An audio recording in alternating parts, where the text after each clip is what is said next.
কোনো ফাইল যদি জিপ আকারে থাকে সেটাকে কিভাবে আনজিপ করবেন। দেখেন আমার এই একটা ফাইল আছে, নাম হইছে ব্যাকগ্রাউন্ড।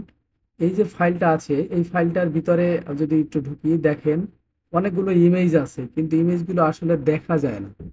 যে ইমেজগুলো এখানে আছে দেখেন আমি লার্জ আইকন করলাম, তারপর এখানে ইমেজগুলোকে দেখা যাচ্ছে না, ইমেজগুলো শো হচ্ছে না।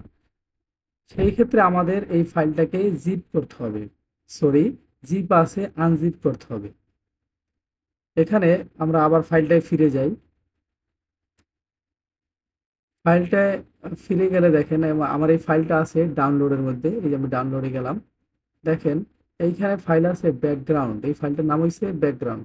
ব্যাকগ্রাউন্ড নামে আর কোনো কিন্তু ফাইল এখানে নাই। এই যে সিরিয়ালে যে কটা ফাইল দেখতে পাচ্ছেন এর মধ্যে কিন্তু একটাও ব্যাকগ্রাউন্ড নামে কোনো ফাইল নাই। যাই হোক, এই ফাইলটাকে আমরা কি করব, আনজিপ করব। আনজিপ করার জন্য প্রথমত এই ফাইলটাকে সিলেক্ট করতে হবে, সিলেক্ট করার পরে মাউসের রাইট বাটনে ক্লিক করতে হবে। মাউসের রাইট বাটনে ক্লিক করে দেখেন এখানে এক্সটেন্ড ওয়াল লেখা আছে, এই এক্সটেন্ড ওয়াল এইটাই আমাদের ক্লিক করতে হবে। ক্লিক করার পর দেখেন আমাদের এখানে একটা ইন্টারফেস শো হবে, আর এখানে লেখা আছে ব্রাউজ। যদিও আপনি ব্রাউজ করা লাগবে না, আপনি যে কাজটা করবেন সেটা হচ্ছে এই শেষের এই যে আমার এই ফাইলের ঠিকানা দেওয়া আছে, এই ফাইলের শেষের যে এইটা আছে এটা আপনি কেটে দিবেন। মানে এই ফাইলের নামটা শুধু কেটে দেবেন।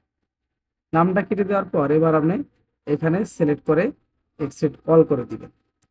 একটুখানি লোডিং নেবে, লোডিং নেওয়ার পরে অবশ্যই আপনারা দেখতে পাবেন।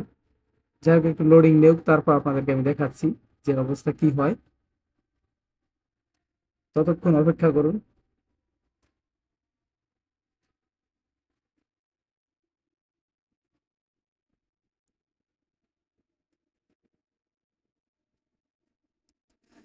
আমার এই ফাইলটা অনেক বড়, তাই একটু বেশি লোডিং নিতেছে।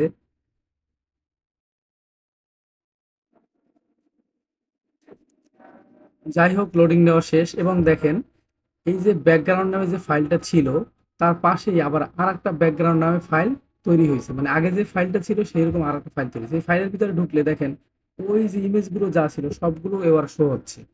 এবার আর কোনো সমস্যা নেই, এবার সবগুলোই আসলে আমরা দেখতে পাচ্ছি।